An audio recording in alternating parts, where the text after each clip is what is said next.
Bonjour, bienvenue sur la Jazette. Je vous l'avais dit, qu'au fond, j'allais rencontrer plein de personnes pour parler de santé masculine, parler de leur parcours. Aujourd'hui, sur la Jazette, j'ai la chance de rencontrer Jean-François Morin. Jean-François, je l'ai connu depuis l'année passée, puis pour moi, c'était une découverte, une personne inspirante. Et aujourd'hui, il aura la chance de nous parler de lui, qui il est, de son parcours, et je crois qu'il va nous inspirer tous. Alors Jeff, merci beaucoup d'avoir accepté mon invitation. C'est un plaisir de te rencontrer. Comment ça va? Je vais très bien, Mino. Merci beaucoup d'avoir pensé à moi pour ton émission. C'est un plaisir. Jeff, pour les gens qui nous regardent en ce moment, qui est Jean-François Morin? Alors, si je résume un petit peu, j'ai 62 ans, je suis marié depuis 30 ans, on sera bientôt grands-parents. Félicitations. On est établi principalement à Québec, mais on réside à Saint-Onésime depuis une quinzaine d'années. J'ai un parcours de vie professionnel, donc un parcours de vie de quelqu'un de très occupé, de très chargé, de lourdement mandaté, pour ainsi dire. Alors j'ai travaillé comme avocat, j'ai travaillé dans le secteur des produits et services financiers que tu connais très bien. Absolument. Et puis maintenant, je m'occupe du financement du diocèse de Sainte-Anne de la Pocatière. Alors la raison pour laquelle je suis ici tient au fait que dans cette grande course de professionnels, à un moment donné, je me suis enfargé et j'ai fait une crise cardiaque à 52 ans. Alors de là, il a fallu penser à orienter la vie différemment.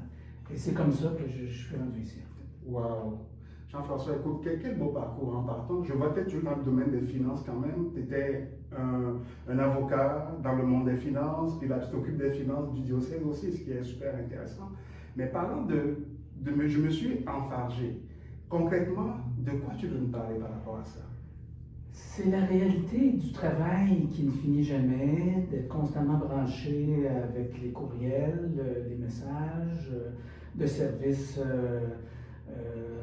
24/7, 365, les déplacements à l'extérieur continuels, les hôtels, les transports, les requêtes constantes. Alors, c'est beaucoup de choses. Ne pas penser à soi à travers tout ça. Je m'occupais beaucoup aussi de toutes sortes d'organismes à but non lucratif parce que j'avais une vie de bénévolat. Alors, c'était un tourbillon constant pendant des années. Alors, m'enfarger a voulu dire ne pas prendre soin de me reposer, de me rendre compte où j'étais, et pour finalement me retrouver avec 5 artères de boucher, et puis à un moment donné, le grand blocage. Ça s'est passé comment tout ça? Puis comment c'est arrivé? Puis qu'est-ce qui s'est passé par la suite? Puis c'est quoi les mesures que tu as mises en place pour ne pas revenir justement à une vie sans fin qui déroule à grande vitesse? Alors, l'événement lui-même est assez banal. En fait, j'étais à l'heure du lunch dans un temps de canicule, puis je suis allé faire des courses à pied en ville. Et je suis revenu complètement épuisé au bureau. J'avais des rencontres avec les gens de mon équipe. Et je leur ai dit, écoutez, je vais aller me reposer un peu. Puis finalement, une petite voix m'a dit, va à l'hôpital. Alors, je suis descendu, j'ai dit, vous finissez la rencontre sans moi. Ils m'ont dit, veux-tu qu'on aille te reconduire? Je ne sais pas de quoi je devais avoir l'air, mais ils voulaient que j'aille à l'hôpital. Alors, je m'y suis rendu par moi-même, en auto. Je me suis stationné, je suis allé à l'urgence. Et puis là, on m'a dit, Monsieur Morin, oui, vous êtes en train de faire un infarctus. Je dis, ben voyons donc. Alors, je ne me rendais pas compte du tout de la situation. Alors, on m'a traité, on m'a débloqué, posé des tuteurs coronariens, on m'a renvoyé à la maison avec une prescription longue, avec beaucoup de choses à prendre comme médicaments. Puis on m'a dit, Monsieur Morin, votre cœur fonctionne à 57%. C'est entré par une oreille, c'est sorti par l'autre. Et dans les temps qui ont suivi, j'ai recommencé à faire de l'activité physique, à bouger, à marcher beaucoup, à prendre soin du sommeil, de l'alimentation, jusqu'à ce qu'un jour, je retourne passer des examens et on me dise, Monsieur Morin, votre cœur fonctionne à 100%, on ne voit pas les traces de votre infarctus, c'est comme si vous en aviez jamais fait. On ferme le dossier, on vous enlève les médications. Wow! Alors, c'est à la fois le produit d'une prise en main, de permuter dans un mode de vie sain.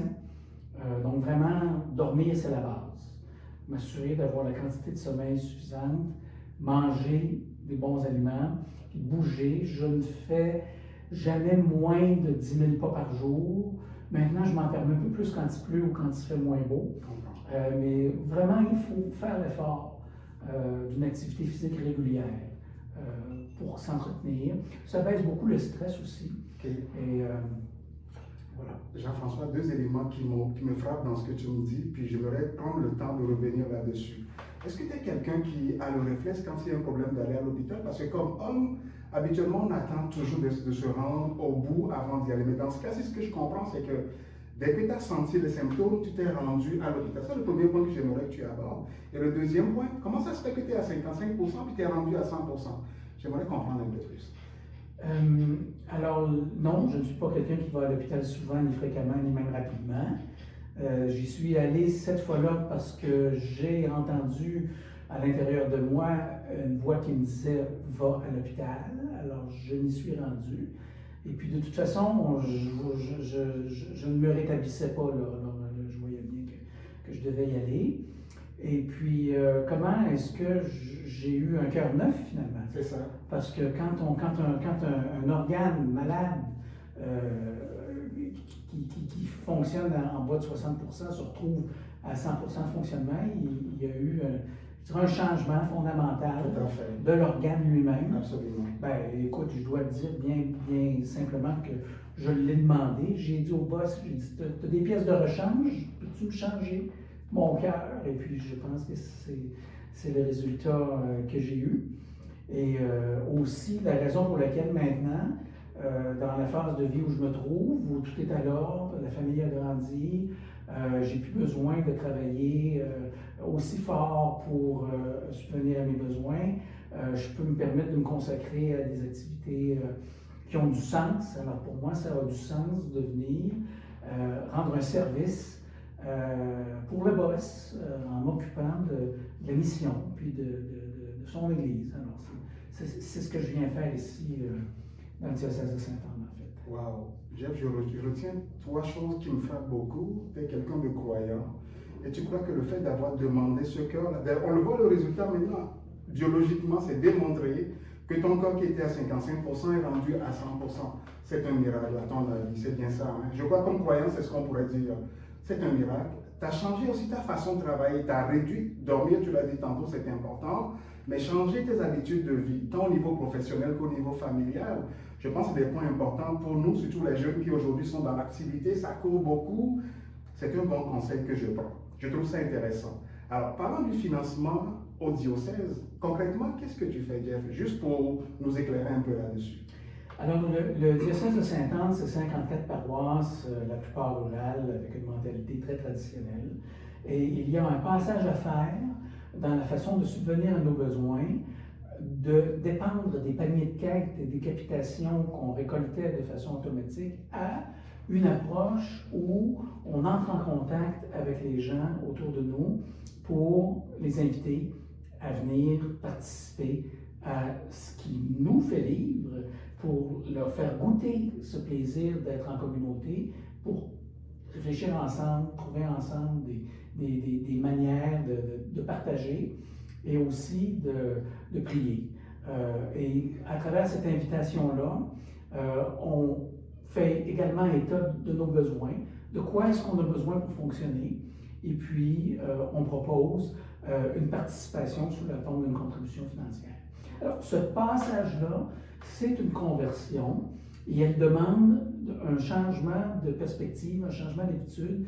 Et mon travail ici, c'est vraiment de venir faire en sorte que ce changement de culture, cette évolution-là de la communauté soit facilitée. Alors, je mets en place des moyens pour la collecte électronique, des moyens pour mieux faire connaître qui nous sommes, des moyens pour amener les gens à passer en mode sortie, contact, partage, proposition, invitation, etc. Alors, c'est ce que je viens faire. Wow.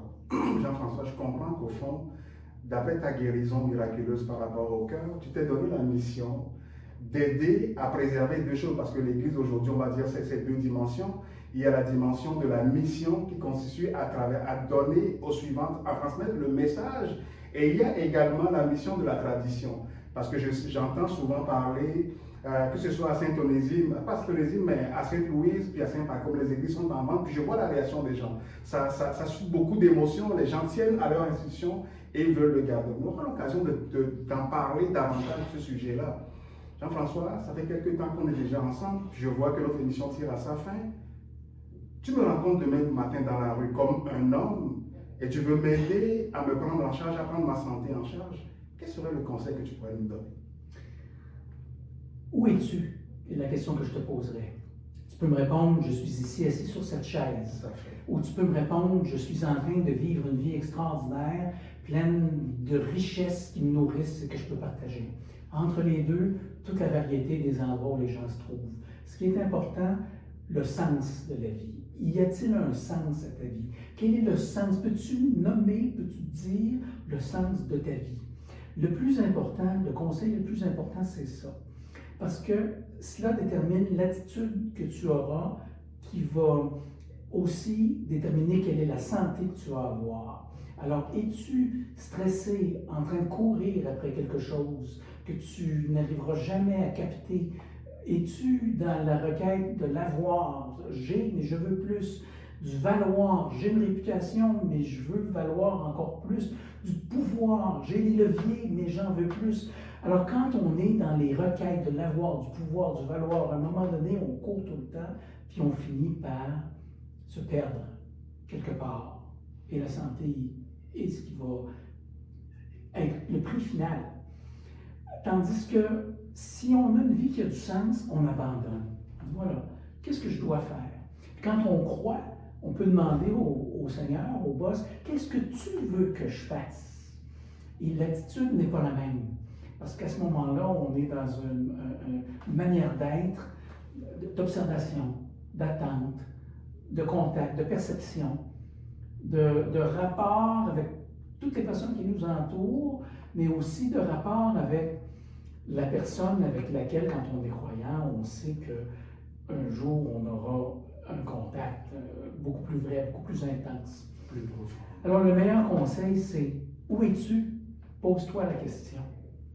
Es-tu dans une grande course sans fin ou es-tu calme, détaché, en contact avec toi-même, avec les gens autour de toi? C'est ce qui va déterminer, vas-tu te planter, vas-tu t'enfarger, vas-tu te rendre malade?